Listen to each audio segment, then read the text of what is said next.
નમસ્કાર મિત્રો. વરસાદી રાત, ગરજતી નદી અને એક પ્રેમી જે પોતાના ગરાસણીને મળવાના સપનાને અધૂરું છોડી અને નદીમાં તણાઈ જાય છે અને વર્ષો પછી એ ગરાસિયાને એક ચારણ મળે છે અને એ પોતાની ચારણને વાત કરે છે. આટલી વાર્તા આપણે ભાગ 1માં સાંભળી ચૂક્યા છીએ. હવે આપણે આ વાર્તાનો ભાગ 2 શરૂ કરીએ. વાર્તાના લેખક છે ધૂમકેતુ અને વાર્તાનું શીર્ષક છે રજપૂતાણી. દેવી પુત્ર, હું ગરાસિયો છું, રજપૂત બોલવા લાગ્યો. ચારણે વિવળતાથી આસપાસ જોયું. ત્યાં ડાયરો ગેપ થયેલો લાગ્યો. ઘોડાનો હણહણાટ એકદમ બંધ પડતો લાગ્યો. માત્ર પોતે અને ગરાસિયો 2 જ જણા વડ નીચે ઊભા હતા. બાકી આખોય ડાયરો, મીઠાઈના થાળ, કસુંબો, રૂપેરી હુક્કો, ગાદલા, રજાયું અને બધું જ વર્ણન જે એણે જોયેલું, જે અનુભવેલું એ બધું જ ગાયબ. રજપૂત ફરી બોલ્યો. ચારણ ભડકતો નહીં હો. ચારણ હૈસો. હું ભડકું? બોલ બોલ રજપૂત, તારે જે કહેવું હોય એ કહી દે. જુવાન રજપૂતના મોં પર આજે આશાના કિરણ ફૂટવા લાગ્યા. એણે પ્રેમથી ચારણનો હાથ વધારે દાયબો. 5 વર્ષની પ્રીતનો આજે કંઈક અંત આવશે એવું લાગ્યું. 5 વર્ષ ઉપર ભર ચોમાસે રજપૂતાણીને મળવા હું નીકળ્યો હતો.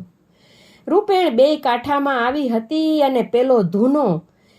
રજપૂતે વેદનાથી હાથ ઊંચો કરીને ધૂના તરફ અત્યંત દુઃખભરી દ્રષ્ટિ કરી. એ ધૂનામાં હું ડૂબ્યો અને રજપૂતાણીને મળવાની આશા મારા અંતરમાં રહી ગઈ. નિરાશાના ડુંગરા દાબવા યત્ન કરતો હોય તેમ રજપૂત ઘડીભર 100 જોજનની શાંતિ ભંગ થાય એવો નિસાસો નાખ્યો અને દેવી પુત્ર, 2 માણસના વજોગ જેવી વસમી વાત કઈ છે? હા બાપ હા, હું તારી વાત સાંભળું છું. તું તારી વાત પૂરી કર. 7 જન્મના ચક્કર મારા ઉપર તોડાઈ રહ્યા છે. તું મારું એક કામ કરે તો અવગત્યો દેહ ગતે જાય. તને ખબર છે કે દેહ વિનાની એકલી વાસના આગના ભડકાની પેઠે ન બળી શકે એવા આત્માને પણ ભરખી જાય છે. હા બાપ હા, હાચો ગરાસિયો, બોલ બાપ બોલ. આજ તારી વાત હું સાંભળવા આવ્યો છું. અત્યારે તું રૂપેણ ઉતરીને આથમણી કોર હાયલો જા. 5 ગાવ ઉપર દાંતાસર ગામ છે. ત્યાં નરી કંકુમાંથી ઘડી હોય ને એવી મારી રજપૂતાણી રહે છે. જો રજપૂતાણી મને એક વખત અહીં આવીને દર્શન દઈ જાય ને તો મારો જીવ હેઠે બેસે ને તારા વિના એ કામ બીજું કોણ કરશે? આજીજી ભર્યો રજપૂત તો દુઃખી સ્વર બંધ થયો કે તરત જ ચારણે જવાબ વાળ્યો. ચારણ દેવી પુત્ર ખરો ને? રજપૂત મારો કોલ છે કે જો સાચો દેવી પુત્ર હોઉં તો રજપૂતાણીને એક વખત અહીં લાવું. પણ તું જો અણિશુદ્ધ ગરાસિયો હો તો મને વેણ દે. મને વેણ દે કે આ રાજમાર્ગ જેવા મુસાફરીના માર્ગ ઉપર પછી કોઈ દી ઊભો નહીં રહે. કોલ છે દેવી પુત્ર, કોલ છે કે પછી આ માર્ગ છોડી દેવો ને ચારણ. એ હું ચોમાસામાં મર્યો છું ને એટલે ચોમાસું મને ખારું ઝેર જેવું લાગે છે. હું મુસાફરને કઈ રત હારી એટલું પૂછું. હવે હેબતથી કે ભેથી માણસ 2 3 દિવસે મરી જાય છે. મુસાફરો આ રીતે મરે છે, બીકથી મરે છે. મારો કોઈ વાંક નથી, મેં કોઈનો જીવ લીધો નથી ચારણ. બહુ સારું બાપ, પણ તારું વેણ યાદ રાખજે અને આજથી 8મે દિવસે રજપૂતાણીને અહીં લઈ આવીશ. આ મારું વેણ છે. ચારણે ડોકું ધૂણાવ્યું ને ઘોડાની રેનને પકડવા પાછળ નજર કરી ને જ્યાં ફરીવાર જોયું ત્યાં તો માત્ર વડલાના પાન ખખડતા હતા. ન મળે રજપૂત કે ન મળે એની વાતું. તીવ્ર વેદના ભોગવતો એકલો ઊભો રહીને વડલાના પાનને સમગ્ર રીત આખોય વડલો ખખડતો હોય એમ ખખડાવી રહ્યો હતો. રજપૂતે કહેલો માર્ગ પકડીને ચારણ દાંતાસર આવ્યો. ચારણ તો જુદ્ધ રમણે ચડેલા રજપૂતને આનંદ છે, અને રાજ દરબારે જ્યારે મોંઘો રાણીવાસ સૌના ઉપર કાંઈ ને કાંઈ આડપંપાડ ચડાવી જાય ત્યારે એકલો રાજકવિ એવો નિર્દોષ મનાય છે. ચારણ રજપૂતના સસરાને ત્યાં ઉતર્યો અને રજપૂતાણીને એકલો મળ્યો. ગરાસણી, જોજે બાપ, પાછું ડગલું ભરતી, એક કામ હાટું તારી પાસે આવ્યો છું. કાઠિયાણી બોલવે જરાક જાડી લાગે છે, પણ ગરાસણી તો એના શરીર જેવી બોલવે મીઠી હોય છે. આપણા સાહિત્યકારો છે એ જ્યારે પાત્રનું આલેખન કરે વાર્તામાં, એ વખતે જે વાર્તાનું પાત્ર છે એની જાત છે, એની નાત છે, એનો પ્રદેશ છે, એને અનુરૂપ એનું પાત્ર લેખન હોય. અને જ્યારે આપણે વાર્તા વાંચીએ કે સાંભળીએ તો આપણી નજર સમક્ષ એ પાત્ર, એ જ્ઞાતિ અને એ જ્ઞાતિના લોકો, એના સ્ત્રી અને પુરુષ કેવા હોય એ ખરેખર આબેહૂબ આપણને દર્શન થઈ જાય. તો ધૂમકેતુએ કાઠિયાણી માટે લખ્યું છે કે કાઠિયાણી બોલવે જરાક જાડી છે, પણ ગરાસણી તો એના શરીર જેવી બોલવે મીઠી હોય છે. સોનરેખ દાંત દેખાતા હોય અને ઘાટીલા નાના ઠોડિયા કાનમાં લટકતા હોય એવી ગરાસણી જ્યારે બોલે છે ને, ત્યારે એની બોલમાં મીઠપનો પાર નથી એવું લાગે. ગરાસણીએ જવાબ વાળ્યો, બોલો બોલો ચારણ, મારા જેવું શું કામ પડ્યું? રજપૂતાણી, બાપ, જીવતા ને તો માનવી માતર રાખે છે, પણ આ તો મર્યા પછીના નેહની વાત છે. ગરાસણી ચમકી. ચારણ શું બોલે છે તે સાંભળવા આતુર બની. અરે, શરીરનું રૂવાડું ઊભું થઈ ગયું. દરબાર ગામત્રે ગયા કેટલા વરસ થયા? 5 વરસ.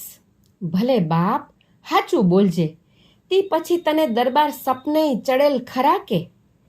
ના ચારણ, ના, ક્યારેય નહીં. એને ગયા પછી તો પ્રીતિ ભૂલી જ ગયા છે. ના બાપ, ના, એ હાચો અણિશુદ્ધ ગરાસિયો કાંઈ તમ જેવી સતીને ભૂલે? શંકર પાર્વતીના જોગમાં કંઈ મણા હોય? એ નથી ભૂલ્યો, તને નથી ભૂલ્યો.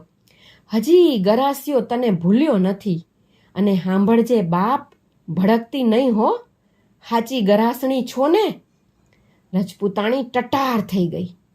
ચારણ ધ્રુજી જાય એવી દ્રઢતાથી બોલી, આજ પરીક્ષા કરવી છે?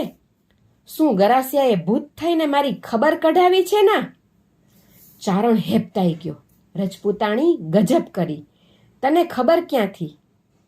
ખબર શું હોય? રણસંગ્રામમાં મરે નહીં એ રજપૂત માત્ર ભૂત, અને એવા ભૂતને વાસના સહિત જડમૂળમાંથી ઉખેડી નાખવા માટે જ હું ગરાસણી છતાં સતી ના થઈ. બોલ ચારણ, હવે કાંઈ કેવું છે? ગરાસિયો તને મળવા આવતા રૂપેણમાં ડૂબ્યો છે એ નેહ કાંઈ જેવો તેવો કહેવાય? આ ગરાસણીની ખાનદાની, રજપૂતની સ્ત્રીની ખાનદાની, એણે ચારણને શું પૂછ્યું કે મને ખબર છે રજપૂત ભૂત થયો છે એમ, તો ભૂત થઈને મારી ખબર કઢાવી છે એમ, કે રણસંગ્રામમાં જે મરે નહીં એ રજપૂત ભૂત જ થાય એમ, અને ભૂતને એની વાસના સહિત હું જળમૂળમાંથી ઉખેડી નાખું. નહીતર ગરાસિયામાં એક રિવાજ કે ભાઈ પતિ સ્વર્ગે સીધાવે છે તો સતી થાય, એની પાછળ જે ગરાસણી છે સતી થાય.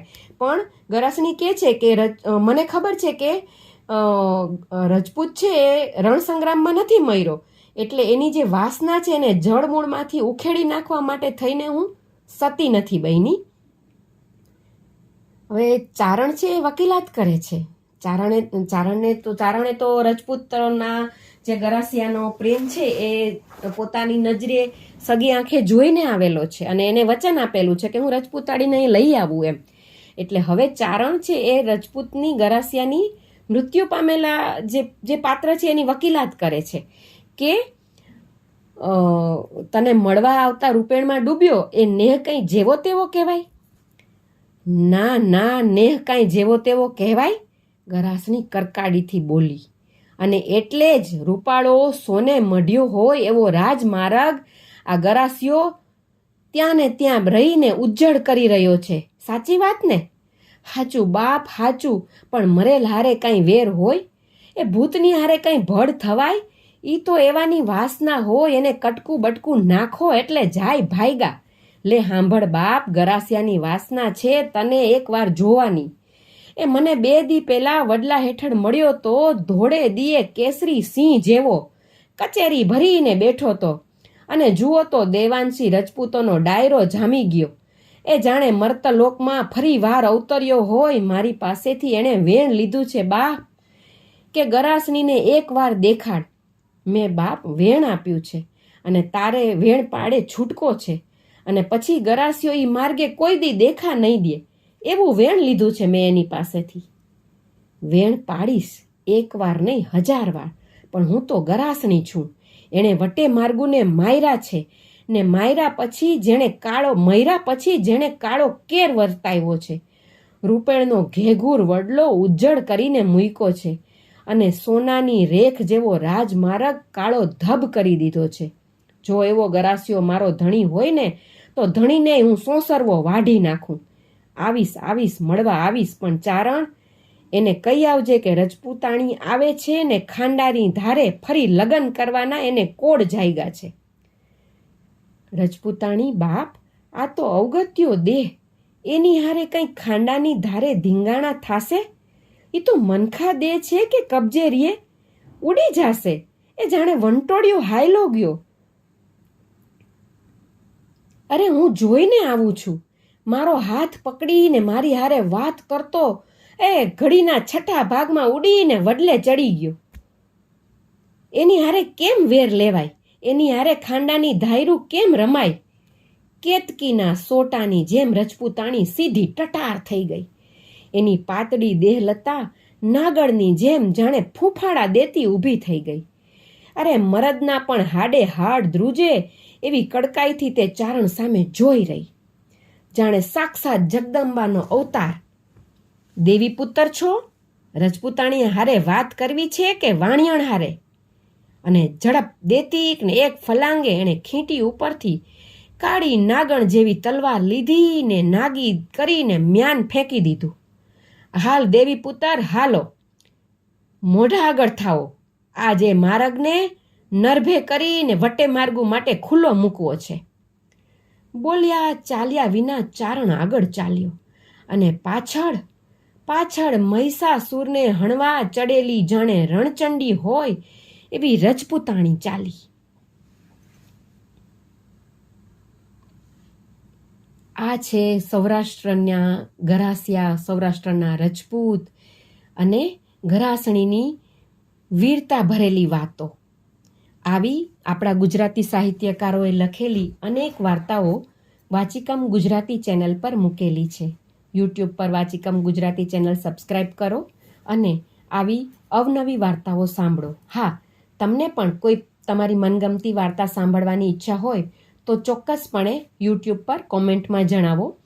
એ આપની મનપસંદ વાર્તા પણ સમય આવ્યે રજૂ કરવામાં આવશે.